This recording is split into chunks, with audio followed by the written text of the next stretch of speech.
we were down in Dallas, Texas, at a CCDA conference, and that year it was really focusing on transformation was the theme. Transformation, transitioning to transformation was the theme, and that really planted a seed in most of us who were down there. And I remember just sitting in that Friday evening session when Brenda Salter McNeil preached. She preached on Isaiah 6, and yeah, it's just, and Jenny was sitting next to me, and we were talking. It was just something about that evening that evening just really resonated, and it just put something in me like, man, we need to really be doing this. Is me talking to myself, thinking like, man, we really need to be doing something to help transform our youth workers back home. And I was saying it to myself, and everybody else who was in the room that was from Grand Rapids was thinking the same thing, or thinking about, hey, how can we continue this process? And the next day, I remember just people got together for lunch or something and just said, so what are we gonna do? And I remember Denise saying, let's stop talking about it and be about it. Okay. And she broke out with the napkins, and we started talking, and she started scribing and stuff. And that was the genesis of from what I remember, that we sat down and we started talking about. This is just my memory, right? But I also remember lots of conversations with Denise before that, a deep sense of restlessness that she couldn't really do what you had in your mind, I think, in the place that you were. And you, in a way, felt constrained. And a couple times we even talked about doing your own thing, but it didn't seem like there was a clear sort of direction or way of doing it. But I think about that. Mm-hmm. That was almost like a catalyst that time. But there was something in Denise's spirit before that already. Well, I remember even before then that we all knew we wanted to do something, but we didn't know what it was. So we started doing once a month. I don't even remember what they were called, but they were once a month where we would bring our kids together at the Joy Youth Center. Remember that, Ricky? Yeah.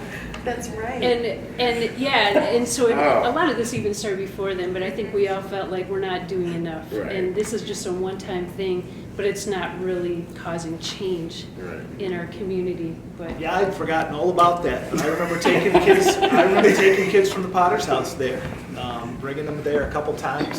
But until you mentioned that, I completely forgot about that. But yeah, a couple times, brought a van load of kids from the Potter's house and with all the other people, and yeah, that was something. We would have events at the Joy Youth Center. It was a way of really, I don't think even thinking about it, of weeding out those who really were invested and who weren't. So I remember having conversations about, okay, they're just dropping off their kids and we're babysitting them. Right. I remember that. And we would be like, well, and then it really, I think that was kind of a way that we were able to kind of, okay, who really is invested in this? Who really wants to do this collaboration and put aside our own ministry and organizational agendas? And I think that was, again, kind of part of the start, where we not only started to trust each other, but finding out who can we trust. I think was something that I remember from that a few times. Probably stem all the way from being in the program, because Denise was my mentor going through the DeVos Urban Leadership Initiative. And so I remember when we were getting toward the end of our time in the DeVos Urban Leadership Initiative, that Denise was already probing me with questions about, so what are we going to do? You know, you've been through this, I've been through this, we've been impacted greatly, and our ministries have been deeply impacted, so what's next? So I remember a lot of conversations just between the two of us, and then because I was friends with Calvin and friends with Stephanie and friends with Anne and a few others that, those conversations kind of all kept happening informally. But I agree, my memory says too with Kelvin that it didn't really start to formulate into anything real until we were in Dallas at the CCDA conference. And I remember even conversations with Denise that we would kind of keep putting things on hold until we got to Dallas. No, let's talk about this when we get to CCDA. And so we kind of knew that something big was going to happen there, as far as what the future was going to hold for the city of Grand Rapids, because we didn't want the training and the impact just to stop with the 20 or so of us who had gone through the program, but there was so much more to be had, so much more to be seen in our city. And we just kind of knew that we were on the verge of something, but it wasn't going to happen until we could all get around that table in Dallas and start scratching things off on napkins and sketching out a plan. And that's where it started. Well, I think I remember a lot of meetings where we were trying to figure out who was in charge of what and what exactly we were doing, and it just felt like we just kept trying to figure it out, trying to have it, all together and packaged. And I think it was just a lot, like even looking at the old, what is that? Is that like our mission statement, or what was it exactly? Like we all had little offices of what we were going to do, and we're meeting together at Roosevelt Park Ministries trying to figure out what this is going to look like. So we felt so responsible with all this information we had and all this great stuff, and it's like, we can't hold on to it, we have to give it away, but how are we going to? So I remember those days of the, dusty basement. We were a little better than napkins at that point. I think we actually, had our computers out, but it was just a lot of trying to figure things out. I mean, to go a little bit back, even during the Dallas time, I think I remember myself thinking and saying, I'm tired of talking. Let's stop talking about it. We always talk about it. I'm done with talking. Let's get some things going. And even at those meetings, when we'd have meetings, I jokingly say, if you all in favor, say word, I'll not leave. I mean, it was we just, jokingly, but at the same time, it was something that I remember that meeting every single week. It was like every week we were getting together. And everyone, well, what day of the week? Well, you don't have youth group that day? Okay, you don't this way? Okay, we can get together this day. Okay, Jeff, can you hold us at your church? It was like all this other things that we were just like almost like running around crazy. Yeah, it felt at times, and quite stressful if I remember right. Meeting weekly, and they were like, oh, I think, can we go to every 2 weeks? And we go every 2 weeks. Oh, I think we need to go back every 1 week. And it's like, just to me, it was enjoyable, but at the same time, comical and stressful at the same time. After that, because we were trying to learn, because our motto was, we're just youth workers. We didn't know what to do and there was a theme of faking the funk until you get it right. We faked it so much that we actually started believing it. And so that's what helped us. We didn't know. We were just youth workers, and then as we grew in it and understood that, okay, some things have to change. First, our mindset has to change about we're more than just youth workers. We're called to something. How do we fund this? We can't get the big name speakers that we got. But looking around, it's like, well, different people are experts in what they do here. They don't have to have written a book, but they can be good at what they do. We've got a good curriculum that we can tweak to make it our own. And then there are people that weren't a part of our group also that we could call on. But I remember that we wanted to do something quality, but we didn't have any money. And just trying to figure out how could we do that, and just realize we don't have to have it big name or glitzy, but still have quality. Earl was always envisioning something. He was always the visionary. He was saying, well, wouldn't it be great if you guys were to get this in Philadelphia, and you can call it Phil, or when you get it into Buffalo, you can call it Bill. He would just always putting those things in our head. He was planting those seeds long before when we first started talking, and we didn't have a clue what we were doing. And I remember Denise and I sitting in meetings with Earl, didn't know what he was talking about, and we were just sitting there, and he was drawing diagrams and things on the board, and then he would sit there and he would nod off, and like, is he sleeping? and we would look at each other, and then he would just jump into a conversation. So yeah, Earl was planting seeds long, like right in the early stages of when we were developing, of that. This thing is a lot bigger than just GR, and so we had to grasp that. But we laughed about it, and it was a joke, but it stuck with us because that's been part of what we really want it to be about. It's not just for us, but we want it home, take care of home, but make sure that around the country can have access to what we know or what we It's have. pretty much unanimous. Everybody, someone threw it out. I don't even remember who, and it was just like, yep, that's it. It's GRIL. That's just who we are. We're tired. I mean, we're tired of talking about it. We need to have something happen. We can't wait for some great leader to arise from all of us or from outside to take over this and make it happen. Yeah. And I think it was a paradigm shift, like you mentioned, of thinking we're not just youth workers. We're not just youth pastors.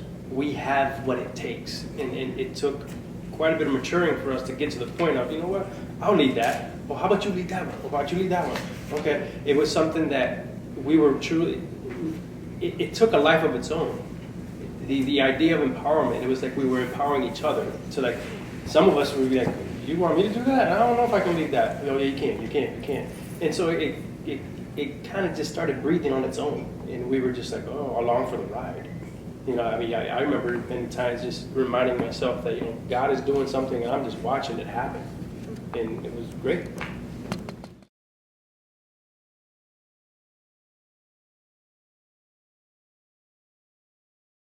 Morning, I was sitting in my basement.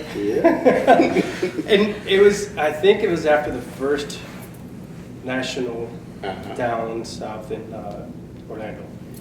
The concept of natural born leaders and long-term learners, and how the entire idea, I was sitting there, I remember seeing a graph and it was separated, and something in my mind just, Holy Spirit, meshed it together, where we would see one graph we talked about, oh, naturally born leader, you'll be a leader for a long time, you'll start young, but you plateau.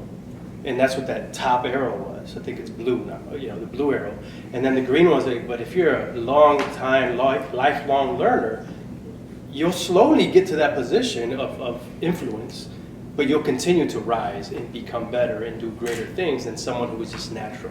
And it was like, you can go ahead and rely on your natural ability, but if you don't continue to learn and be a lifelong learner, you're gonna plateau out. And so I was sitting in my basement and I just was messing around and just drawing it out by hand, and I was like, oh, this looks interesting. And the next meeting I was like, what do y'all think? Remember that. It came, it was after the reunion in Kansas City. Someone, I don't remember who did the talk. Gordon McDonald, that's who it was. Gordon McDonald spoke, and that was the concept behind his talk. And then, like the day we got home, or within a couple of days after that reunion, was where it came together for you, and you came up with that. That was incredible. Definitely a God thing. I was just going to say, Gordon McDonald would be proud of him. There you go. The original mission statement says, the Grand Rapids Initiative for Leaders, GRIL, seeks to develop leaders by nurturing their personal and ministry growth. And the vision statement says, leaders continually developing healthy relationships for learning and incorporating the following core values: balance, interdependence, accountability, and empowerment. Providing a safe is an acronym for S for support, A for affirmation, F for freedom, E for encouragement. Note that we left off two of our core values. Leverage and direct. we saw the success that Denise had with creating a curriculum that sort of mirrored the adult curriculum that she had created at Tall Turf. We saw the success of those kids really being invested in this same way, and it was kind of a natural progression of the empowerment piece. And really, that when we saw the successes there and how those kids were growing and walking with the Lord, and then stepping into leadership positions within Tall Turf and within other organizations around the city, it just seemed like it was a natural fit to put it in GRIL, because no other organization that we were connected to really had the capacity to do it. It was always a small part of what their ministry was, but it needed a bigger investment than that. And so I think it just kind of made sense that if GRIL was about empowering leaders and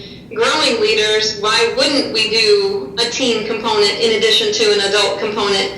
And I think one of the things that sold it for us was when we started thinking about, or requiring, I mean, we've always required, but we started thinking about that in order for a site, a church or a ministry around the city to be a part of GRIL U, the adult had to already be a graduate. Because we realized that we can't teach everything to the adults for them to then teach to the kids unless the adults have already had it in some other venue, and it's kind of a refresher for them as they're leading that next generation coming up behind them. So again, really the only place that it fit, I think, at that time in the city of Grand Rapids was within the structure of GRIL. I'm excited to see that GRIL has their own offices, that it's still going.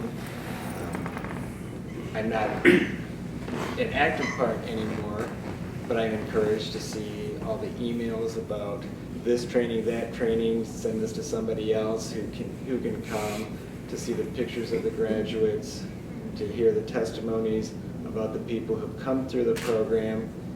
And so much of it sounds like the same experience that I got with the DeVooley, and I know how life-changing that was for me, and to see that replicated throughout the city, I know is having profound effect. If I may speak for Eileen and I, we had lots of dreams for you. Dangerous dream. And I think that just sitting here listening tonight, you embody what was somewhere in our vision for cities that would happen, because the opportunity to invest in others for leadership, especially for youth or with youth, is just one of the most powerful things that you can do in a city to equip people and to help people. And I just, I think we were naive about our dreams, and we thought this would be easy for you and every other city. It's like we just thought it would be natural. But so we had really big dreams, and in a way, I think you've exceeded what we ever imagined that could really happen in a city here in Grand Rapids. And you did it yourselves. You've done it yourselves.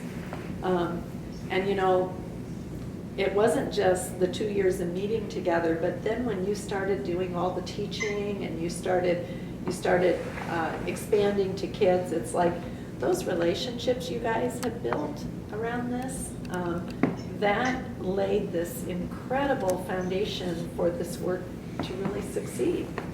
And I really, Tatum, I'm so impressed because, Jeff, like you, I talk to people that are GRIL grads, and they are more excited sometimes to be a GRIL grad than DVULI grads, you know? And it's like you've replicated a powerful experience for people.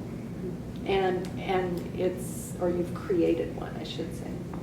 And it's just awesome. So I don't know what you envisioned. Maybe it was our prayers that were That probably kept us away during those 2 years, Jenny, was the prayers of you and I think when I think about it, I think of, for me, and I don't know for the rest of you, I don't know that we had a vision, but I think what we had was a bit of, dare I say, fear that we have this amazing training, this amazing opportunity, and we can't squander it. We have to do something with it because it transformed us and changed us so much. What if we don't tell anybody about it? Or what if we don't have anyone else have that experience? It would just be devastating. And so I think that's what kept us going for that 2 years was, you know, we're responsible for this amazing opportunity that we were given.